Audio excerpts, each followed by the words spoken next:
বাঙালির সাহিত্যিক স্বর্ণযুগে যখন কল্পনার কলম ছুটে চলেছে আর ব্যঙ্গরসিকতা মিশে গেছে ছন্দে ও ছড়ায়, ঠিক তখনই আবির্ভাব ঘটে এক অসাধারণ প্রতিভার। এমন এক ব্যক্তি যিনি ছিলেন অনন্য সাধারণ, উদ্ভটতার কবি, হাস্যরসের জাদুকর, তিনি সুকুমার রায়। তিনি শুধু একজন কবি ছিলেন না, তিনি ছিলেন কল্পনার কারিগর, হাস্যরসের জাদুকর এবং ছন্দে ছড়ায় সমাজের ভাষ্যকার। 1887 খ্রিস্টাব্দে এক সৃজনশীল ও বিদগ্ধ পরিবারে তার জন্ম।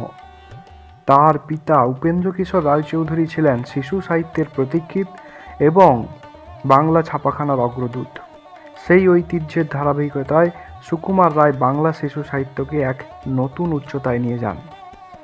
সুকুমার রায় ছিলেন স্নাতক স্তরের একজন বিজ্ঞানের ছাত্র। তিনি কলকাতা বিশ্ববিদ্যালয় থেকে পদার্থবিদ্যায় স্নাতক ডিগ্রি অর্জন করেন এবং পরে বিলেতে গিয়ে ফটোগ্রাফি ও মুদ্রণ প্রযুক্তি বিষয়ে উচ্চশিক্ষা গ্রহণ করেন।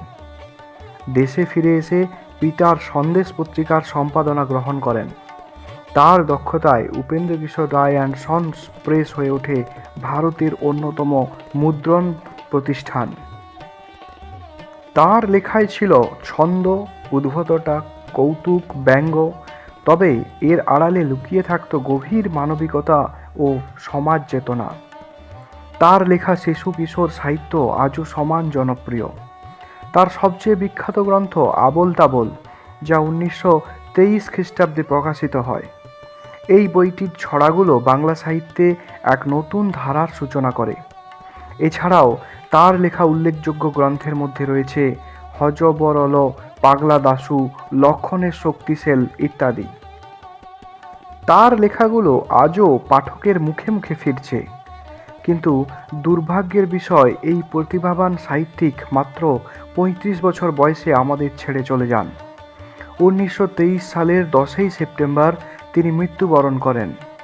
মৃত্যুর কারণ ছিল কালাজ্বর, ভিসেরাল লিশমিনিয়াসিস মারণব্যাধি, যা সে সময়ে বহু প্রাণ কেড়ে নিয়েছিল, কারণ তখন এর নিরাময় ছিল না।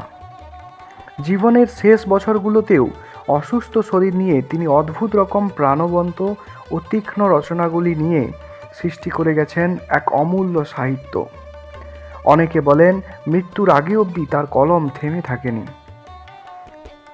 আর একটি চমকপ্রদ তথ্য, তিনি ছিলেন বিখ্যাত চলচ্চিত্র নির্মাতা সত্যজিৎ রায়ের পিতা।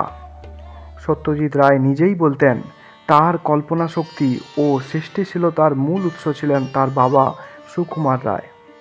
তার লেখায় আমরা ডুব দেব সেই বিস্ময়কর জগতে যেখানে শব্দ হাসে, যুক্তি নাচে আর কল্পনা পাখা মেলে উড়ে যায়।